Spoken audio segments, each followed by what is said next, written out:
How's it going, everyone? I hope you are all having a fantastic day. For today's video, we are going to go over this article. The former hero of the nationalist movement, Senator Pauline Hanson, has called Fraser Anning a racist! And essentially outed herself as nothing more than controlled opposition, so we'll be looking at that. But first, I just want to let you know this is going to be the last video before Saturday's election. We're going to be doing a live stream on the Unshackled channel, and I'll also be broadcasting it here, so make sure you check it out. One of my fans was kind enough to send some money over for beers, so we are going to be having a few of those during the live stream. Could get a little bit interesting. Hopefully it doesn't get too messy, but I hope to see you all there. Before that, let's just get in to this article, shall we? Before we continue, for some amazing karma, please check out Subscribestar, where for as little as $5 a month you can support my work and help save Western civilization. Pauline Hanson has labelled former One Nation candidate Fraser Anning a racist and accused him of trying to be another Pauline Hanson. Well, that's interesting because essentially she's saying that she thinks that she's racist, or he's trying to be racist, or something along those lines. I think this just betrays the fact that she is actually worried that Fraser Anning is going to steal a large number of votes from her. Obviously, we don't know what's actually going to happen until the votes have been counted, but she should know, if she was a genuine nationalist, that the term racist is just an anti-white racial slur. It essentially just means shut up whitey, and that's exactly what Pauline Hanson has said right there. Speaking from Perth before flying to Victoria this afternoon, Senator Hanson told The Australian Senator Anning was extreme and would not be re-elected at the forthcoming election.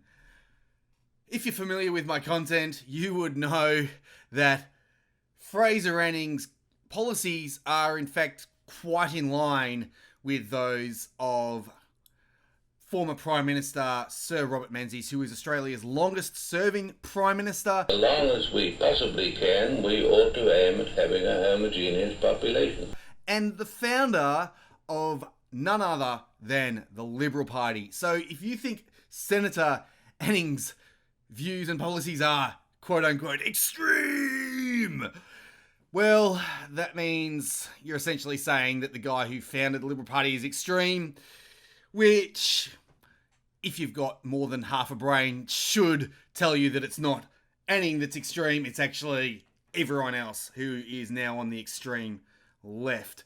As for whether or not he'll get elected on Saturday, well, we don't know. He might not get elected, he might not win enough votes, but he might surprise everyone. Fingers crossed again, praying to God that he does surprise everyone, but if he doesn't, well, it is what it is.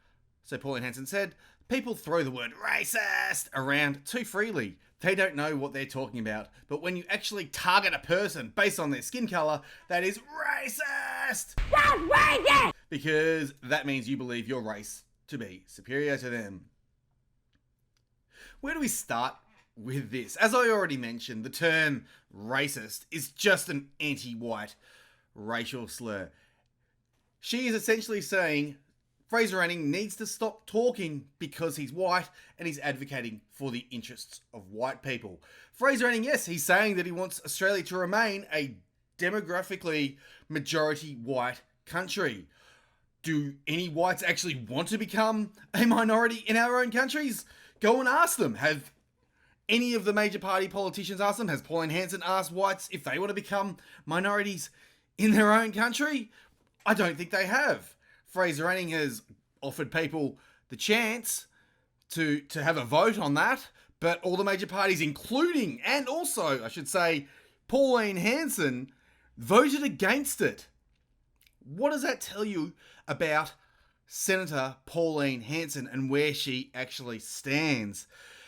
I think she's just controlled opposition. I think she was never in it for the Australian people. She was just building off the nationalistic sentiment that runs in the heart of all real Australians and using it to get herself rich, powerful, and famous. I don't believe that she actually wants what's best for Australia. If she did, she wouldn't be saying this about Fraser. As for it means you want your race to be superior to them, never ever has Fraser Anning said that he believes that his race is superior to any other. He doesn't say that. That's not what he's saying. Is it racial superiority for Japanese people to want to remain a majority in Japan? Is it racial superiority for Chinese to want to remain a majority in China? Is it racial superiority for Jews to want to remain a majority in Israel? No, of course it isn't. However, for some reason it's racist when whites want to remain majority in our own countries. What does that tell you about the people who set these rules? Think about it. That Nikes should be banned, that in itself is a racist comment. Why? Because he's white? No, he's saying that he doesn't want a certain group of people to come into the country because they are far more likely to commit crime, they tend to be on welfare, and they don't assimilate. Simple as that. She said, what he says is extreme, it's unacceptable. You will find people out there who might have that opinion, but it's not my opinion, and it's not something I've ever said or will ever support. So she's actually strawmanning his argument then. So she also said, I feel now he has nothing to lose. I think he's trying to be controversial to be another Pauline Hanson. No, I don't think he's trying to be a Pauline Hanson, unless you're saying he's trying to build on the nationalist sentiment within Australia in order to win office and then just use it to do nothing and live on the taxpayer teat. If you're saying he's trying to do that, please lay out your arguments, because that would be trying to be another Pauline Hanson. And as mentioned, she's just strawmanning his argument. She's set up this silly strawman that he believes that his race is superior to others. He doesn't believe that. And then she's saying, oh, well, it's extreme. And, it's not an argument. It's a logical fallacy. She has nothing at all really to add to the conversation. Senator Hanson said past comments of hers, including that Australia was being quote-unquote swamped by Asians, were not racist because they were factual. I believe we are in danger of being swamped by Asians. True. She said, quote, it caused the government to actually look at the policies, end quote. No, it didn't. No, it didn't. After she said that, she pointed it out. Everyone's gone, yes, that's going to happen. Let's stop it. So what did the government do? They increased the number of people coming in by plane. They hid it from us. They pretended that they were going to close the borders and stop this from happening, but they didn't actually stop it from happening.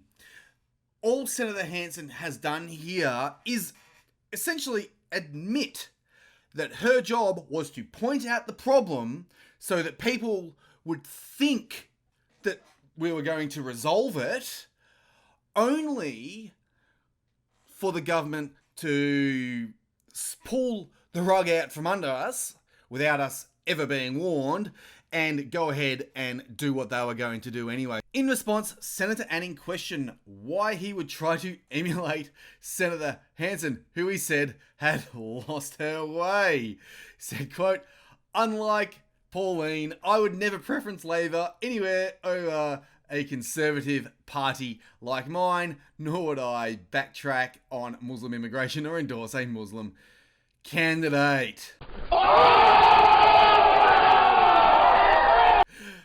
Pauline has lost her way. She isn't the same person she was when I ran for her in Fairfax. I have called for a plebiscite on immigration to give the Australian people a chance to have their say on who comes here. Since when did democracy become racist? How can you argue with that? Pauline, please tell us, how are you going to respond to that? How is it somehow a bad thing for white European Australians to say, no, we would like to decide who comes into our country and we'd very much like to remain a majority in our own country because race and culture are both very strongly intertwined. That doesn't mean we have to automatically exclude people or individuals based on their race. There are going to be reasons to bring in non-whites to the country, marriage, children, family being a very good one.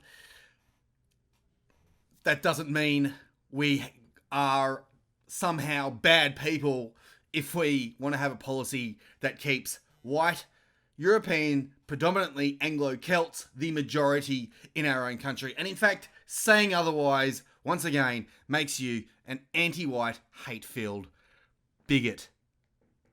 I hope you enjoyed the video. Share the truth around. And I'll see ya when I see ya.